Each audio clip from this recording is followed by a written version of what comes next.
When I arrived at my grandson's 15th birthday celebration, I was greeted by a sign that declared, "Go away, you old resentful man." Before we continue, please subscribe to the channel and let us know where you're listening in the comments. I had come with a present that held the key to our family's true story. I'm glad to have you here. Follow my story until the end so I can see how far it has reached. The pleasant warmth of the April afternoon sun settled on my back as I walked from the parking lot toward the stately entrance of the country club, my hand gripping the handle of a small briefcase I held tightly against my side. Inside that case was a small, meticulously wrapped gift, something I had been carefully preserving for this very day. At 75 years old, I had learned to cherish any opportunity for connection, particularly when it came to my own family. Today marked the 15th birthday of my grandson, Caleb, and despite the painful and complicated history that lay between us, I had allowed a sliver of hope to convince me that this significant milestone could be a chance for reconciliation. I paused to smooth the front of my navy blue blazer, which I had bought specifically for this event, and took a long, steadying breath before I pulled open one of the heavy, ornate glass doors. The reception hall inside had been utterly transformed with a sea of blue and silver decorations. A DJ was busy setting up his equipment in a far corner, and uniformed waiters weaved effortlessly between small clusters of chatting guests, their trays laden with hors d'oeuvre. My eyes scanned the bustling room, searching for anyone I recognized, and my heartbeat picked up its pace when I finally saw my daughter Eleanor, locked in a deep conversation with her husband, Connor. They hadn't seen me yet. My fingers instinctively brushed against the small case at my side. Perhaps, just perhaps, today would be the day things changed. And then I saw it. Hanging prominently above the gift table for all to see was a large hand-painted banner. The letters were neat and deliberate. "Go away, you old resentful man." I felt my body freeze in place, a hot rush of blood climbing up my neck and into my face, as I noticed several guests nearby turn their heads to stare at me. The banner had been hung in the most conspicuous spot in the room, a place where everyone entering would see it, and more importantly, see me seeing it. This was no careless oversight, no thoughtless teenage prank. This was a calculated act of public humiliation. "Father," Eleanor's voice, sharp and cold, sliced through my days of shock. She was standing just a few feet away from me, her arms crossed defensively over her chest, her expression as hard as stone. "I have to say, I'm surprised you actually showed up. It's my grandson's birthday," I managed to reply, my own voice barely a steady whisper. "Of course I came." Connor materialized at her side, his smile as sharp and thin as a razor's edge. "We were quite explicit about the family's wishes, Arthur, especially after everything you did." What I did? The familiar, baseless accusations, twisted so far from the truth that I could hardly recognize their origin anymore, echoed in my mind. In the narrative they had constructed, I had callously abandoned the family out of pure bitterness after my wife, Rebecca, had passed away. The reality was that I had discovered serious financial irregularities in our family's winery, and when I confronted Eleanor, I was methodically ostracized and deliberately painted as mentally unstable. "I just want to wish Caleb a happy birthday," I said, forcing my shoulders back and trying to regain some composure. "I brought him a gift." "A gift?" Connor's laugh was brittle and hollow. "Another pathetic attempt to poison him against us, I imagine. He doesn't need your gifts, and he certainly doesn't need your twisted stories."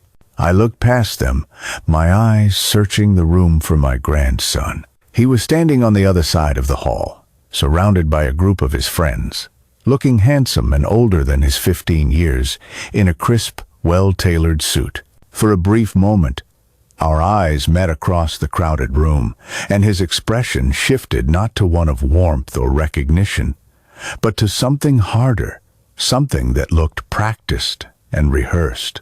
He excused himself from his friends and began to walk toward us, each step measured and deliberate. "Grandpa," he said, and the word felt alien coming from his lips. "Happy birthday, Caleb," I said, the words feeling thick and heavy in my throat. "You look very handsome. Why are you here?" His voice was cool and distant. "You abandoned all of us, and now you show up pretending that you actually care." The words hit me with the force of a physical blow. This wasn't my grandson speaking. These were Connor's accusations, planted like toxic seeds and nurtured over years of separation. "That's not what happened, Caleb." "Save it," he interrupted, his young face contorted with an anger that didn't belong to him. "Mom and Dad told me everything. They told me how after Grandma died, you just walked away because you couldn't handle seeing Mom take over the business. They said you've been nothing but bitter and resentful ever since." More guests were watching us now, the unfolding spectacle of our family drama far more captivating than the catered food. "Please, Caleb," I said quietly, my voice pleading. "That's not the truth. Just go," he said, his voice rising in pitch. "You're ruining my party, just like you tried to ruin everything else." Eleanor placed a hand on Caleb's shoulder, a gesture that was simultaneously protective and possessive. "You heard him, Father. I think it's time for you to leave." I stood there, encircled by my family, yet feeling utterly and completely alone. The small briefcase felt impossibly heavy in my hand. The gift I had brought, the truth I had carried for so long, suddenly felt meaningless. What possible good could it do now, in this territory that was so openly hostile? "I'm sorry," I whispered, though I wasn't entirely sure who the apology was for Caleb, for the lies he'd been fed his entire life, or myself for foolishly believing this day could ever be different. I turned and walked back toward the heavy glass doors, my steps measured and dignified, a stark contrast to the tears that were threatening to spill from my eyes. Behind me, I could hear the murmur of conversation resume, the DJ starting a song, the party carrying on as if I had been nothing more than a momentary, unpleasant interruption.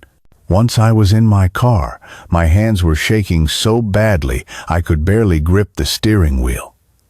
I sat there for a long time, wondering if I should just disappear from their lives completely. Would that be easier for everyone? Or would the truth I carried simply die with me, leaving only their corrupted version of history behind? I glanced at the briefcase on the passenger seat, thinking of what was inside the evidence that could change everything. But at what cost? My small apartment, a quiet sanctuary, welcomed me with its familiar silence as I closed the door behind me. I slipped off my shoes, the navy blazer I'd so carefully selected for the party now feeling like a cheap costume.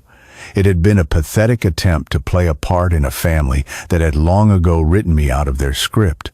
I sank into my favorite worn armchair by the window, my eyes fixed on the fading light of the evening sky. My fingers trembled as I reached into my briefcase and pulled out the small wrapped package I'd never had the chance to give to Caleb. I placed it on the side table, unable to even look at it.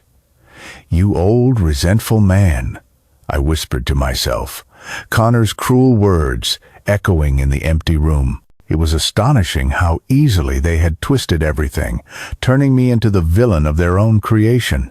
My gaze drifted to the framed photograph of Rebecca on the bookshelf. Her kind, warm smile, the laugh lines crinkling around her eyes, the first hints of silver in her hair before the cancer took her from us 10 years ago. Everything had fallen apart after she was gone. "They've poisoned him against me, Rebecca," I said aloud to the empty room. "Our own grandson." Memories washed over me like a relentless tide, pulling me back to those first devastating months after Rebecca's death. Eleanor had immediately stepped in to run the family winery, even though Rebecca had always intended for us to manage it together until I was ready to retire. In the beginning, I was grateful for the help. Grief had hollowed me out, and the intricate details of the business felt overwhelming. But as I began to heal and tried to resume my role, I found that doors once open to me were now subtly but firmly closed. Financial reports became frustratingly vague. Board meetings were rescheduled at the last minute, and I was somehow never notified. Staff members who had worked alongside us for decades started treating me differently, their eyes avoiding mine whenever I asked a direct question. "You should be resting, Father," Eleanor would say, her voice dripping with a concern so convincing that I almost believed it. "All this stress isn't good for you." Then I started noticing the discrepancies. Shipments of wine that didn't match our inventory records, profit margins that didn't align with our sales figures, new equipment purchased at wildly inflated prices from companies I had never even heard of. I vividly remember the night I finally confronted Eleanor in her office, spreading out the papers and the evidence I had painstakingly gathered on her desk. She had looked at me with an expression of pity, as if I were a child who couldn't grasp basic arithmetic. "These are complex business matters, Father," she had explained, her tone slow and condescending. "Mother always shielded you from the more complicated parts. These numbers only look suspicious to you because you don't understand modern winery management." "I ran this business with your mother for 30 years, I'd replied, my voice tight with indignation. "I understand it perfectly." Her expression had hardened then. "Perhaps your grief is affecting your judgment more than you realize." That was when Connor began his campaign. It was subtle at first, concerned glances exchanged with others, whispered conversations that abruptly stopped the moment I entered a room. Then came the more overt suggestions to other family members that I was struggling, that my age and my grief had made me paranoid and unstable. The isolation was gradual, but ruthlessly effective. Family dinners, where I was treated like a stranger, never quite part of the conversation. Grandchildren's school events and birthdays that I only learned about after they had already happened. "Oh, we thought you weren't feeling well enough to come," they would say, the false concern practically dripping from every word. The final crushing blow came during a family gathering when I overheard Connor talking in the kitchen.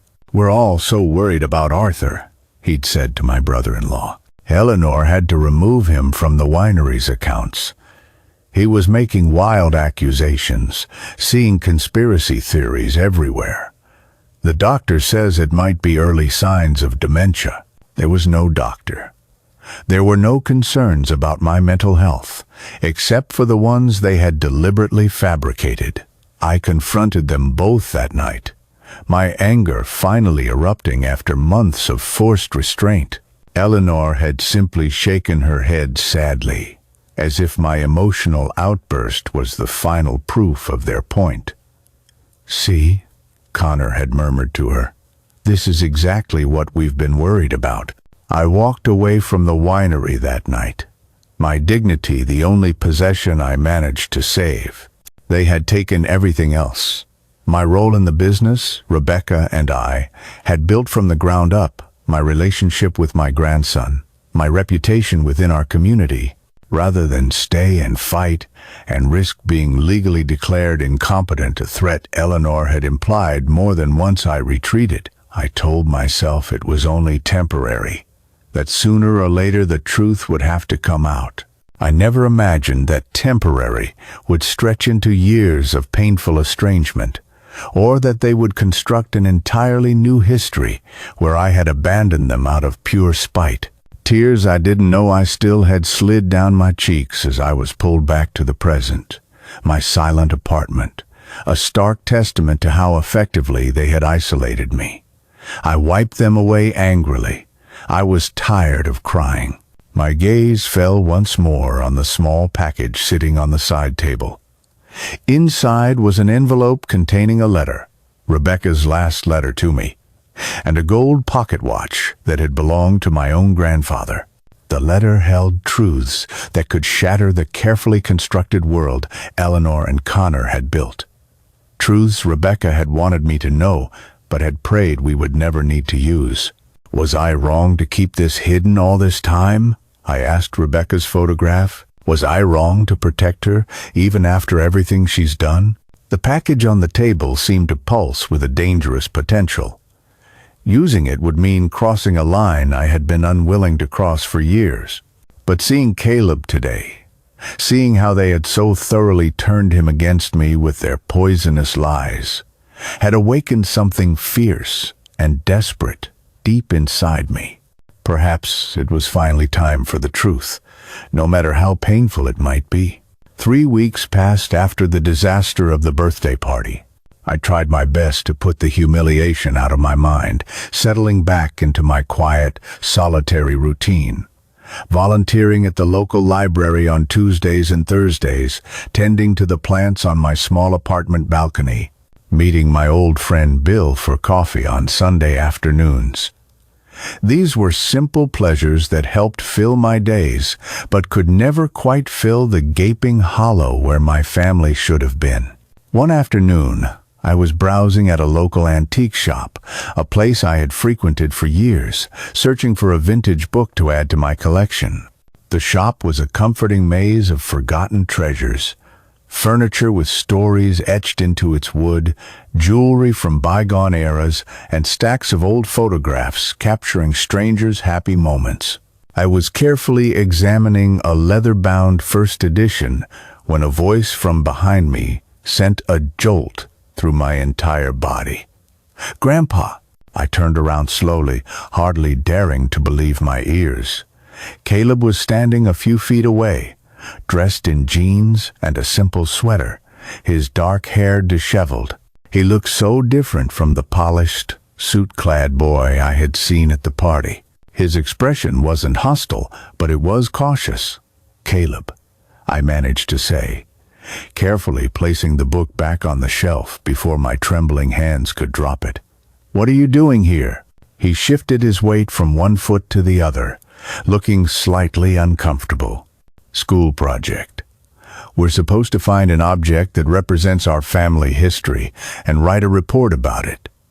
His voice was flat, as if he were reciting a line he had practiced.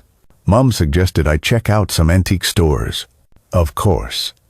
Eleanor would send him to a random store rather than let him look through the actual family heirlooms, most of which were stored in boxes in my apartment.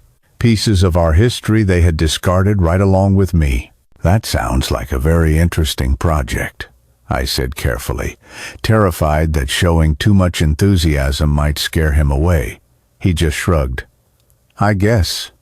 I don't really know what I'm looking for." The silence that stretched between us was heavy and uncomfortable. I was desperate to tell him about the countless family items I had in my possession. Rebecca's wedding ring, my father's silver cufflinks, photo albums that dated back 3 generations. But I didn't dare. "What kind of history are you hoping to find?" I asked instead. Caleb ran a finger along the dusty edge of a nearby wooden table. "Something about where we came from, I guess. Dad says our family built everything from nothing."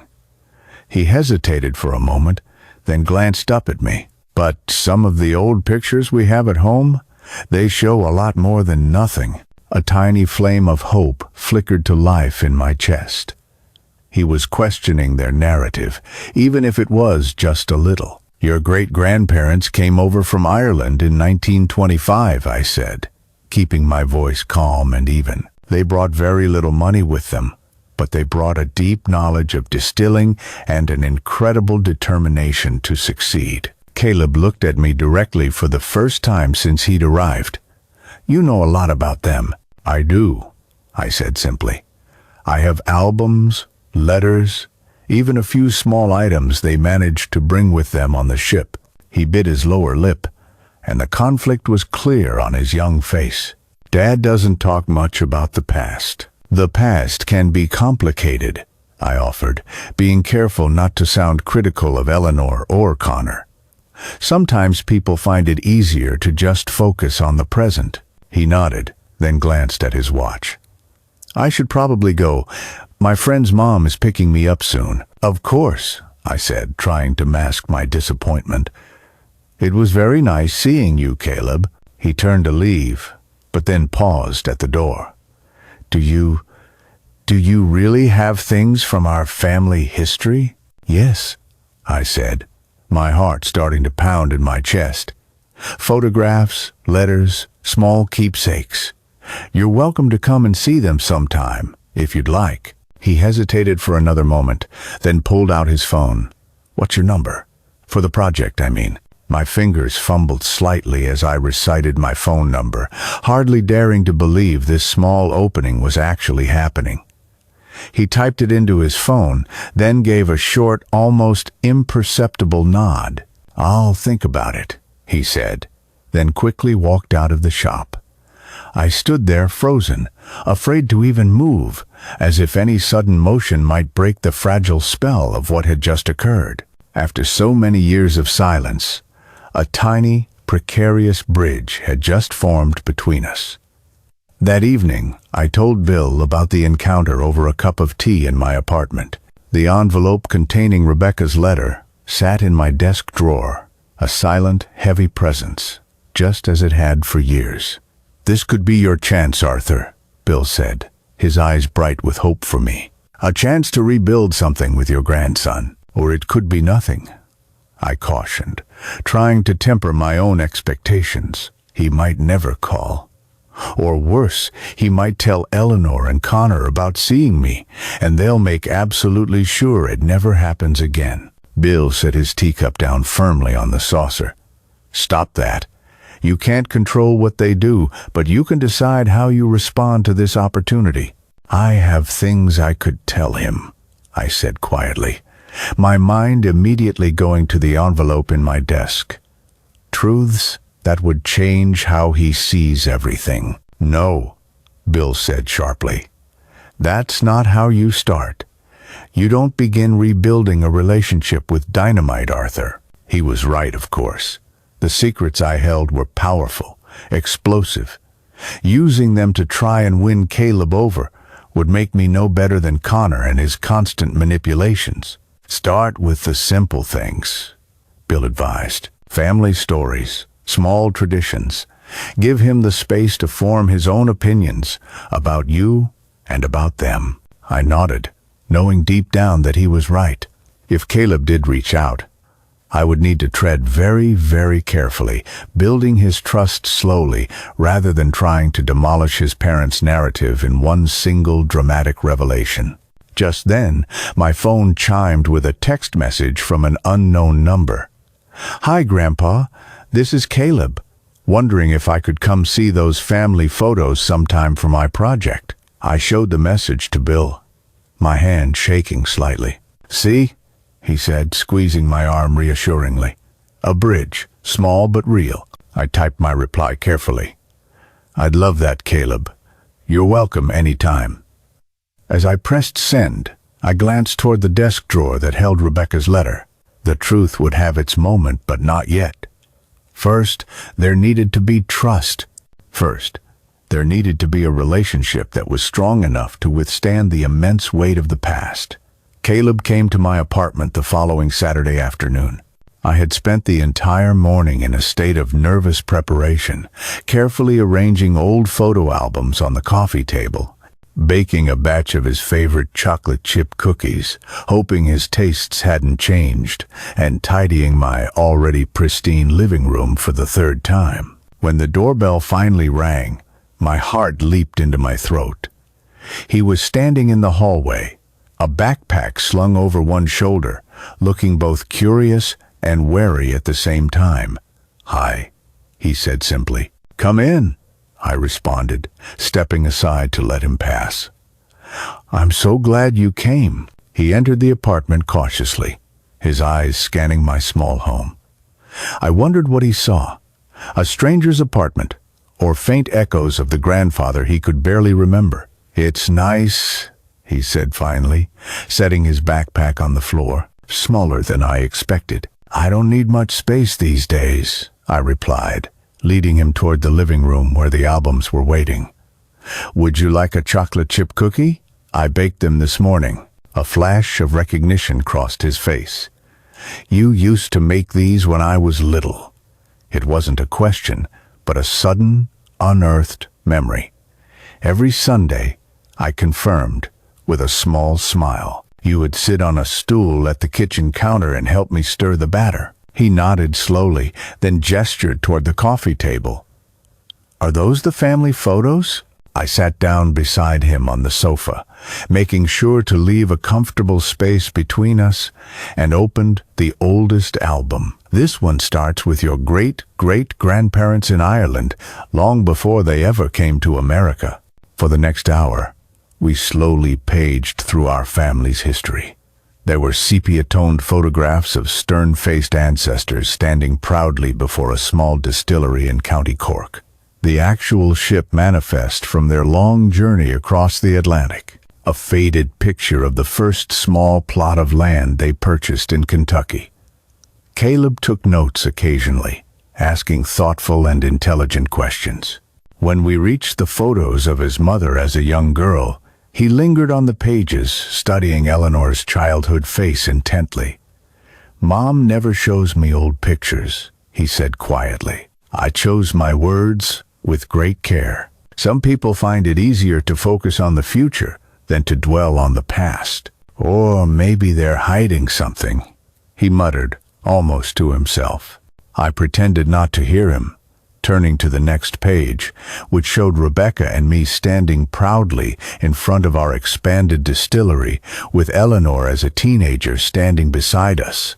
"That's when we grew from a small local operation to a national brand," I explained. "Your grandmother had such a brilliant vision for what the business could become." "Dad says he's the one who built the business to what it is today," Caleb said, his eyes fixed on my face, watching for my reaction.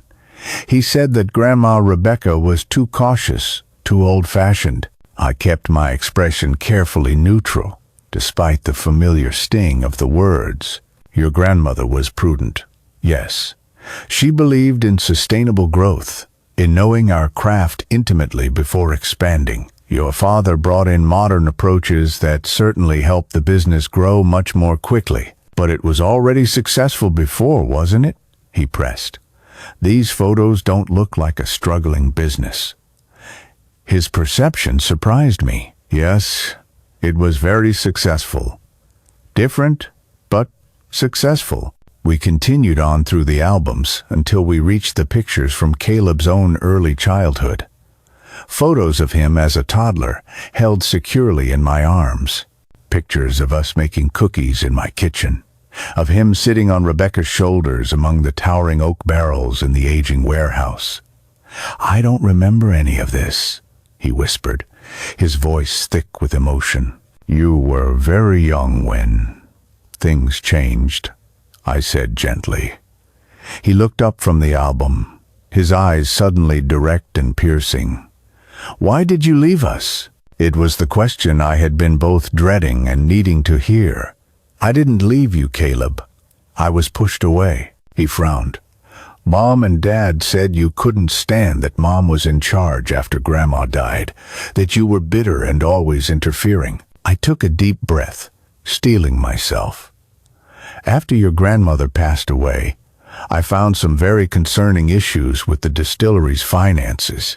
When I brought them to your mother's attention, she and your father began to suggest that I was confused, that I was unstable. Eventually, I was excluded from everything: business decisions, family gatherings, and your life." His expression was still skeptical. "That's not what they told me." "I imagine it isn't," I said quietly. "But these albums, they show a different story, don't they? Would I have left all of this willingly if I loved you all so much?" He stared down at a photo of himself at age 5, sitting on my lap on Christmas morning, a wide, joyful grin on his face. "I don't know what to believe. I don't expect you to take my word over theirs," I said honestly, "but I hope you'll at least consider that there might be another side to the story." He nodded slowly, then reached for his phone as it buzzed with an incoming text. His expression changed instantly. "I have to go. My mom's wondering where I am." "Did you tell her you were coming here?" I asked, though I already knew the answer. "No," he admitted, hastily gathering his things.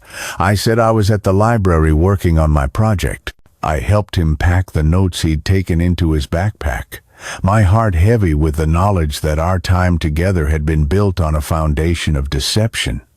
A necessary deception, perhaps, but deception nonetheless. "Can I come back?" he asked at the door, his question surprising me.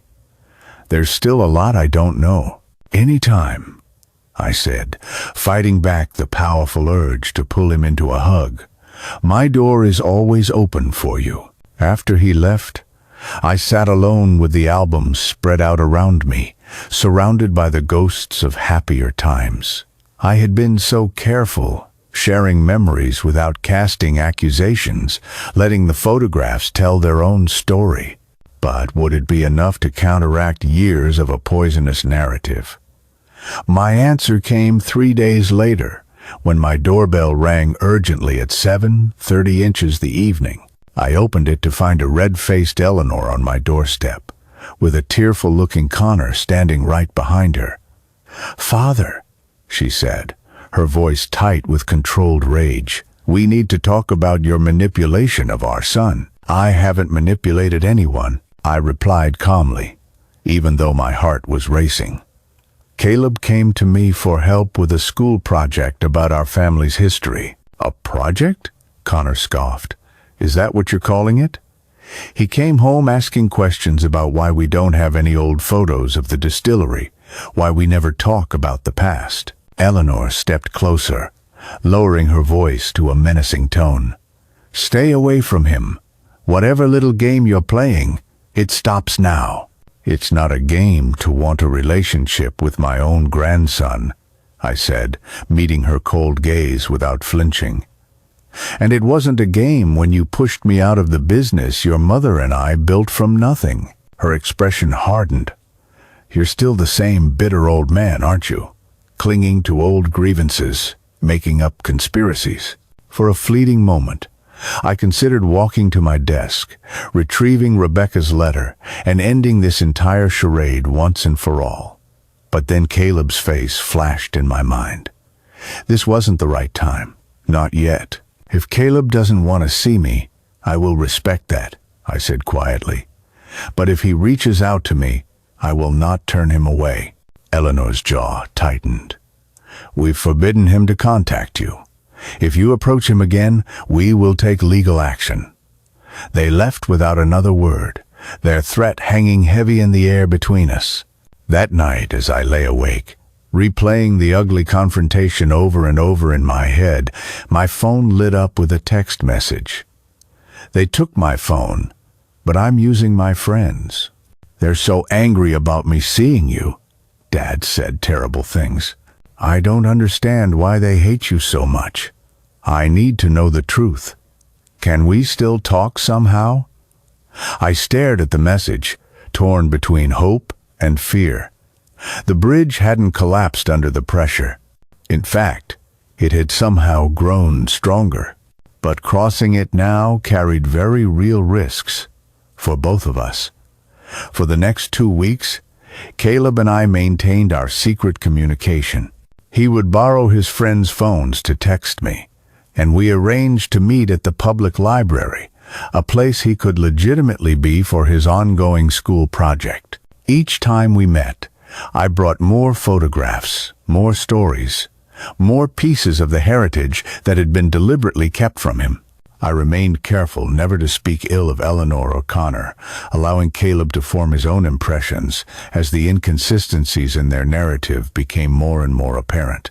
He was a bright and perceptive boy, asking sharp questions that revealed he was assembling his own version of the truth, piece by careful piece.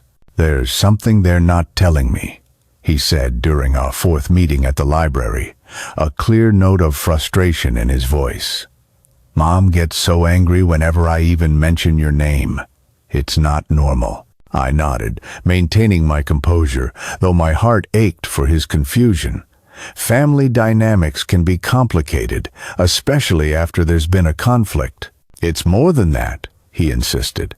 "Last night, I overheard them arguing about you," Dad said.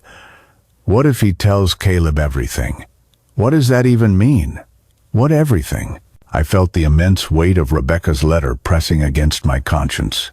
Still, I hesitated. "Sometimes adults carry secrets that they think are protecting their children," I said carefully. "Or protecting themselves," Caleb countered, studying my face intently. "You know something too, don't you? Something you haven't told me." Before I could formulate a response that wasn't a lie but wouldn't reveal too much, my phone began to ring. Eleanor's number flashed on the screen.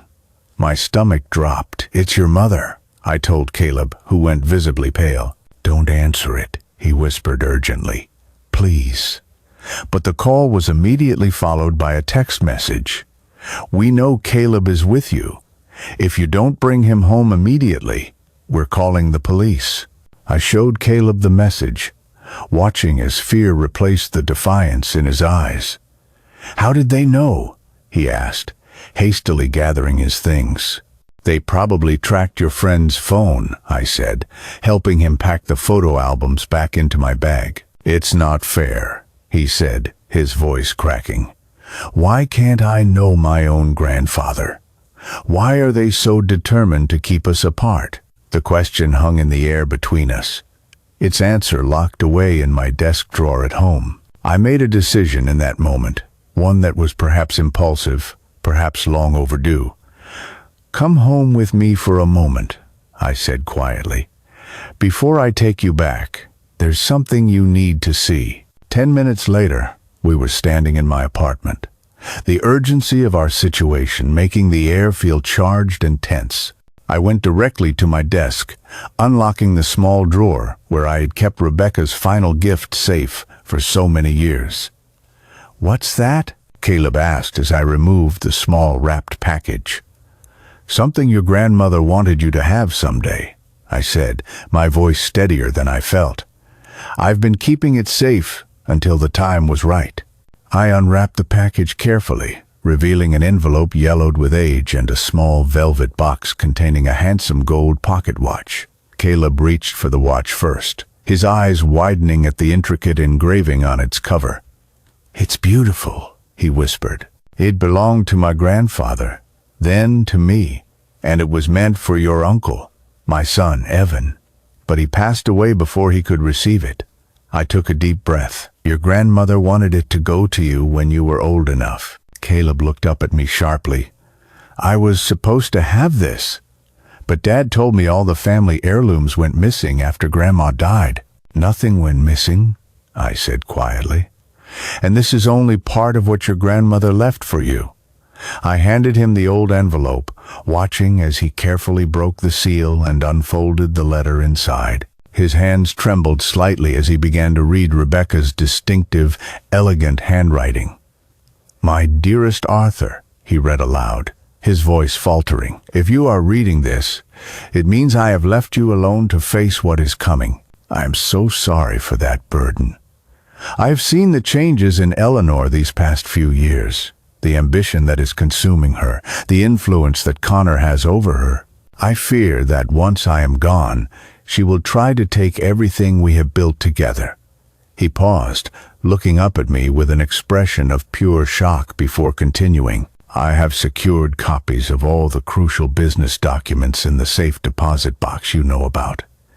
Use them if you need to protect yourself, but there is a harder truth that I have kept from both of us for far too long." Caleb's voice dropped to a whisper as he read the next lines. "Eleanor is not our biological daughter.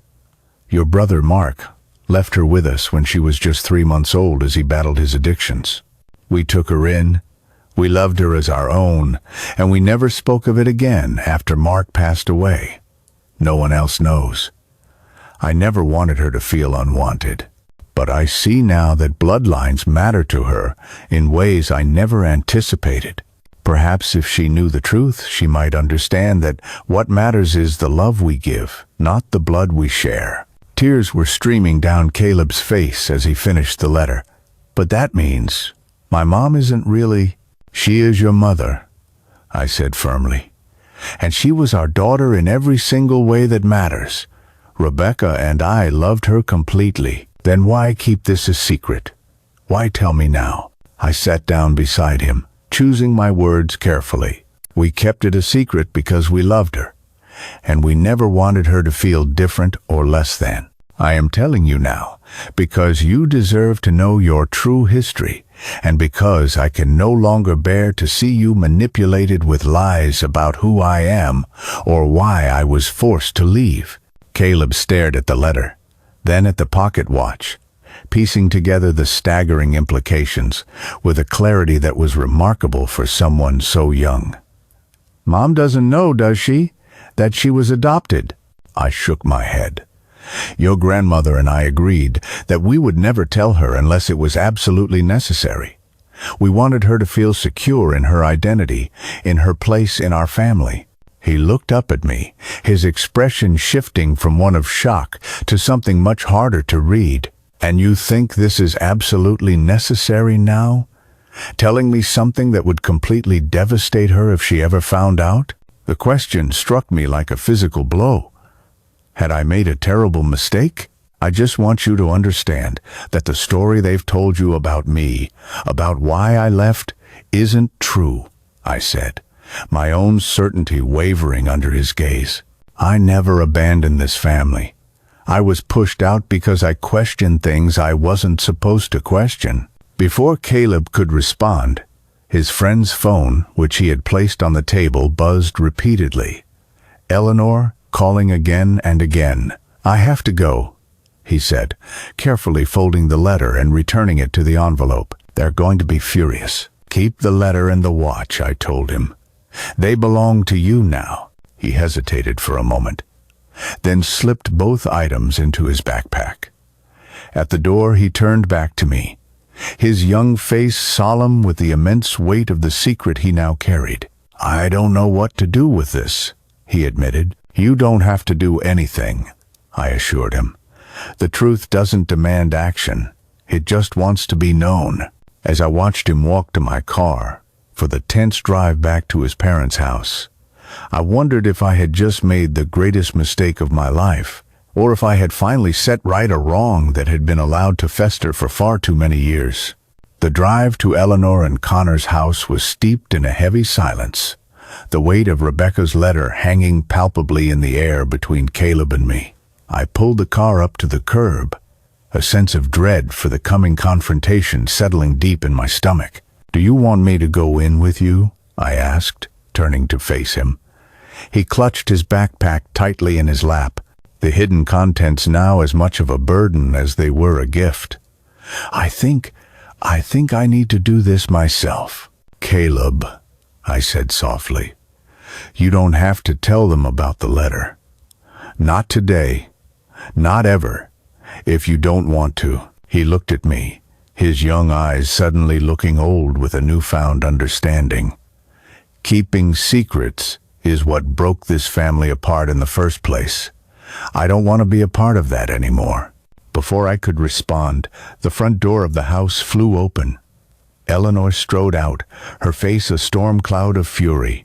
Connor hovered in the doorway behind her, his arms crossed tightly over his chest. I squeezed Caleb's hand once, a silent gesture of support, before he opened the car door and stepped out. Eleanor reached him in seconds, gripping his arm and speaking in low, angry tones that I couldn't make out from the car. He pulled away from her, standing his ground with a poise that made my heart swell with pride, despite my fear for him. I should have driven away then. That would have been the prudent, safe thing to do. Instead, I turned off the engine, got out of the car, and stepped onto the sidewalk. "Let go of him, Eleanor," I called out, my voice steadier than I felt. She spun around to face me, her eyes blazing with anger. "Haven't you done enough damage? Stay out of this, Father. If you're going to be angry with someone, be angry with me," I said, walking closer to them. "Not with Caleb.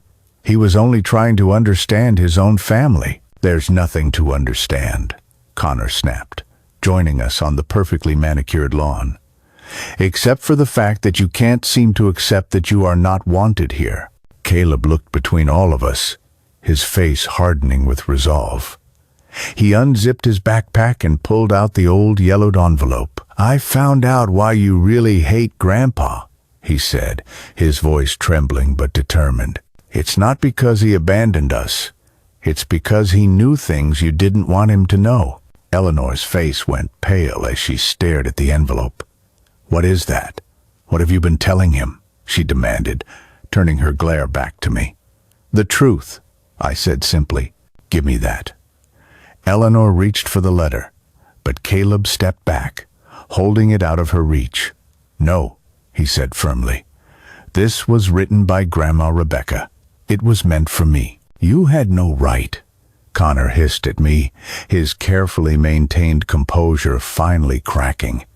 "No right to interfere in our family." "I am this family," I replied, the pain of years of hurt finally finding its voice. "I helped build everything that you now claim is yours, Eleanor. I loved you from the very moment your brother placed you in my arms, and I never stopped loving you, not even when you pushed me away." Eleanor froze, her expression shifting from anger to utter confusion. "What are you talking about? When my brother placed me?" "Read it," Caleb said, thrusting the letter toward her. "Read what Grandma wrote before she died." The entire neighborhood seemed to hold its breath as Eleanor took the letter with unsteady hands.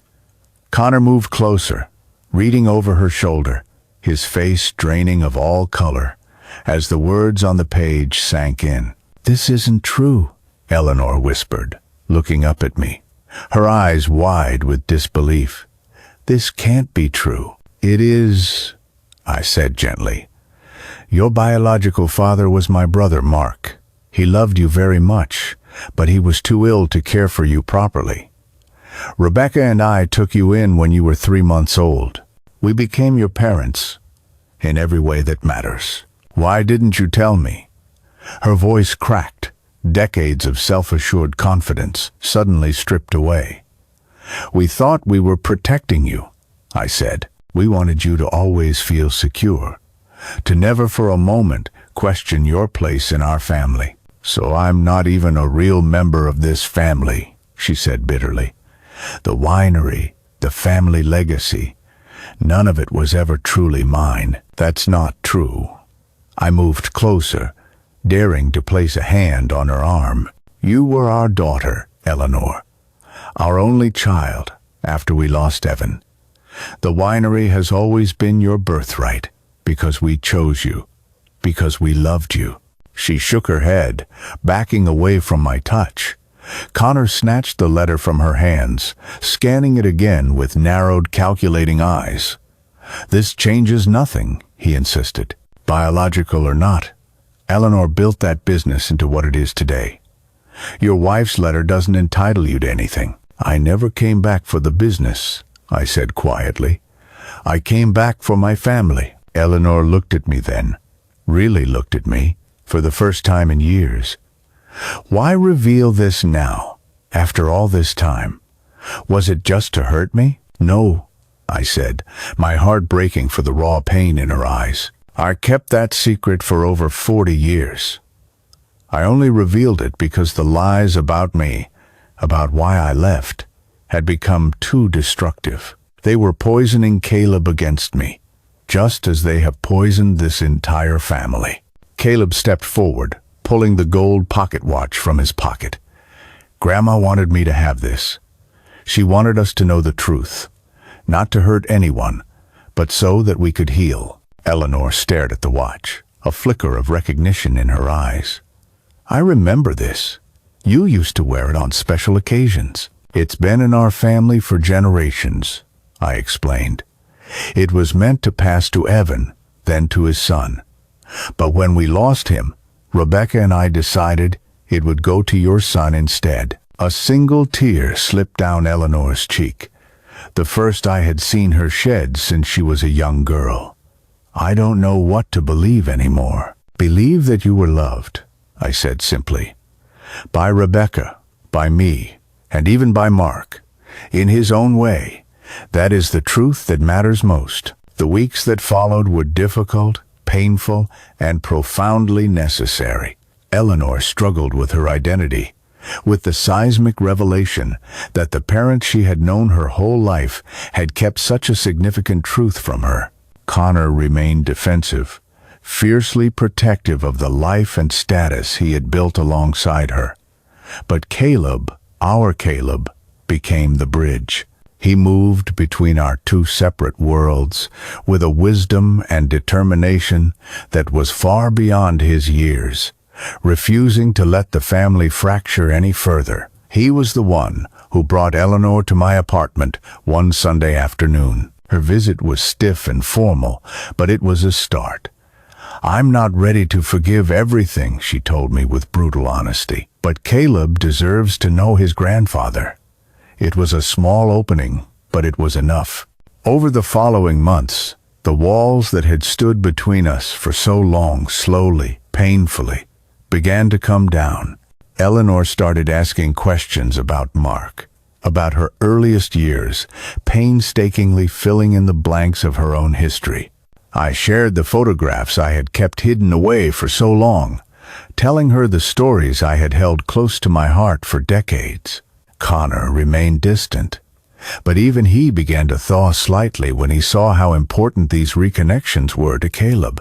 6 months after the revelation, I received an invitation that brought tears to my eyes, a family dinner at Eleanor and Connor's home. I arrived feeling nervous, carrying a bottle of rare whiskey from our original distillery stock. The evening was not perfect. Conversation sometimes stalled, and old tensions occasionally resurfaced. But when Caleb appeared for dinner wearing the gold pocket watch, clipped proudly to his vest, Eleanor's expression softened as she looked from her son to me. "He looks like Evan when he wears that," she said quietly as we stood together in the kitchen afterward. "Yes," I agreed, allowing the bittersweet memory to wash over me. "But he has your determination," she added.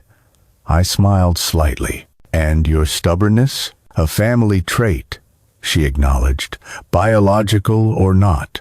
As we rejoined the others in the dining room, I watched Caleb explaining the history of the watch to Connor, who was listening with what seemed to be genuine interest for the very first time. The truth hadn't magically healed all of the wounds, or erased the painful years of separation. Eleanor was still struggling with her identity. Connor still harbored suspicions about my intentions, and I still carried the deep hurt of having been pushed away from the family I loved more than anything. But there, gathered around that dinner table, something that had been broken for a very long time had finally begun to mend. The circle of our family, imperfect, complicated, but undeniably real, was slowly being restored. When Caleb caught my eye from across the table and smiled, his hand unconsciously rising to touch the watch at his vest, I knew that Rebecca's final gift had served its true purpose. It was not a weapon of revenge, but a key, one that had finally unlocked the truth that had held us all prisoner for far too long. Family, I realized, watching my daughter's profile as she laughed at something Caleb said, isn't defined by blood or by perfect harmony.